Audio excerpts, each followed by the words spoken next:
Hello everyone. इससे पहली दो वीडियोस में हमने जाना natural numbers, whole numbers, integers, even and odd numbers, prime numbers, composite numbers और को प्राइम नंबर्स के बारे में। इस वीडियो में हम जानेंगे रेशनल एंड इरेशनल नंबर्स यानी कि परिमेय और अपरिमेय संख्या के बारे में।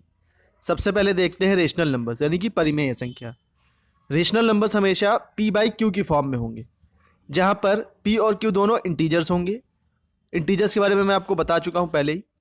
और q 0 के बराबर नहीं होना चाहिए, क्योंकि अगर q 0 के बराबर हो गया तो यहाँ फॉर्म बन जाएगी p डिवाइडेड बाई 0 और डिवीजन बाई 0 नॉट डिफाइंड है मैथ्स के अंदर। और डिवीजन बाई 0 नॉट डिफाइंड क्यों है, इसके लिए मैं वीडियो पहले बना चुका हूँ, आप देख सकते हैं, मैं लिंक डिस्क्रिप्शन में दे दूंगा। हम देखते हैं कुछ रेशनल नंबर्स के एग्जाम्पल्स।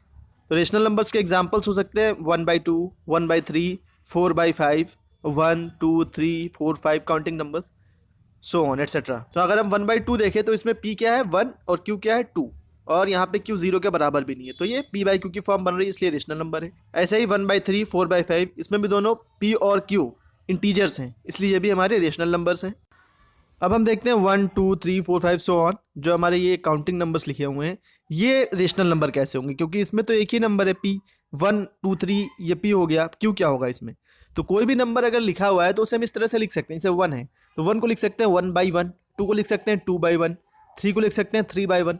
तो बाय डिफॉल्ट डिनोमिनेटर में 1 होता ही है, जिसे हम लिखते नहीं हैं क्योंकि लिखने की ज़रूरत नहीं है, इसलिए इन सभी नंबर्स में q हो जाएगा 1, ठीक है। और p तो ऊपर जो नंबर लिखा है वही रहेगा, जैसे 1 में p1 हो गया, 2 में p2 हो गया, 3 में p3 हो गया, ठीक है। तो ये सभी भी रेशनल नंबर्स हैं क्योंकि ये p बाई q की फॉर्म बन रही है।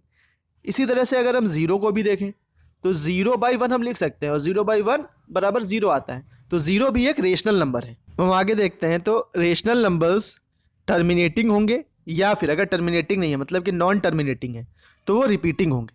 तो रेशनल नंबर या तो टर्मिनेटिंग होंगे, और अगर टर्मिनेटिंग नहीं है तो नॉन टर्मिनेटिंग और रिपीटिंग होंगे, ठीक है। तो ये क्या है, अब इसे समझते हैं हम। तो अगर हम एग्जाम्पल ले 1/2 का, जो हमने ऊपर एग्जाम्पल लिया था, तो अगर हम 1 को 2 से डिवाइड करेंगे इसमें तो आंसर आएगा 0.5, ठीक है। और रिमाइंडर इसमें क्या हो जाएगा 0, ठीक है। तो ये क्या हुआ, टर्मिनेट कर गया, ठीक है, यानी कि रुक गया। अब अगर हम एग्जाम्पल 1/3 का लें तो 1/3 में अगर हम 1 को 3 से डिवाइड करेंगे तो रिमाइंडर कभी भी 0 नहीं आएगा, ये हमेशा 0.3333 आंसर देगा, हमेशा 0.3333 चलता ही रहेगा ये, ठीक है। तो इसमें कभी भी ये टर्मिनेट नहीं कर रहा है, ये नॉन टर्मिनेटिंग है, और 3 इसमें बार बार रिपीट हो रहा है, तो ये नॉन टर्मिनेटिंग और रिपीटिंग है। तो रेशनल नंबर या तो टर्मिनेटिंग होगा, ठीक है, टर्मिनेटिंग नहीं है तो नॉन टर्मिनेटिंग और रिपीटिंग होगा। तो अब जो 1/3 है 0.333 सो ऑन, इसे हम शॉर्ट में लिख सकते हैं 1/3 इज इक्वल्स टू 0.3 बार। 3 बार रिपीट हो रहा है तो 3 के ऊपर बार लगा दिया हमने, ठीक है। इसी तरह का एक और एग्जांपल लेते हैं, तो जैसे 1.23456565656 सो ऑन, ऐसे 5 6 रिपीट होता रहेगा, तो इसे हम लिख सकते हैं 1.234 और 5 6 के ऊपर बार, क्योंकि 5 6 बार जो है रिपीट हो रहा है, इसलिए सिर्फ और सिर्फ 5 और 6 पे बार लगाएंगे, पूरे पे बार नहीं लगाएंगे। अब हम आगे बढ़ते हैं, देखते हैं इरेशनल नंबर्स क्या होते हैं, यानी कि अपरिमेय संख्या। जो नंबर रेशनल नहीं है वो इरेशनल होंगे, सिंपल, ठीक है। तो rational number p by Q की फॉर्म में लिखा जा सकते हैं, ठीक है। Irrational number p by Q की फॉर्म में नहीं लिख सकते हैं। अब रेशनल नंबर में क्या था, रेशनल नंबर टर्मिनेटिंग होगा या फिर नॉन टर्मिनेटिंग और रिपीटिंग होगा, ठीक है। तो यहाँ पे क्या होता है, इरेशनल नंबर वो नॉन टर्मिनेटिंग और नॉन रिपीटिंग होता है, टर्मिनेट भी नहीं करेगा और रिपीट भी नहीं करेगा, यानी हमेशा कोई ना कोई दूसरी डिजिट आती जाएगी, इसे अभी हम आगे समझेंगे कैसे।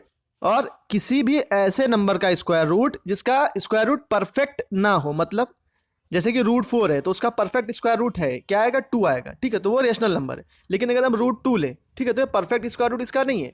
3 ले √3 तो इसका भी कोई परफेक्ट स्क्वायर रूट नहीं है। √5 ले तो इसका भी कोई परफेक्ट स्क्वायर रूट नहीं है। तो ये सभी इरेशनल नंबर्स होंगे जिनका परफेक्ट स्क्वायर रूट ना हो, ठीक है। तो √2, √3, √5, √7, √11 ये सभी इरेशनल नंबर्स होंगे, ठीक है। इसी तरह से अब हम देखते हैं नॉन टर्मिनेटिंग और नॉन रिपीटिंग।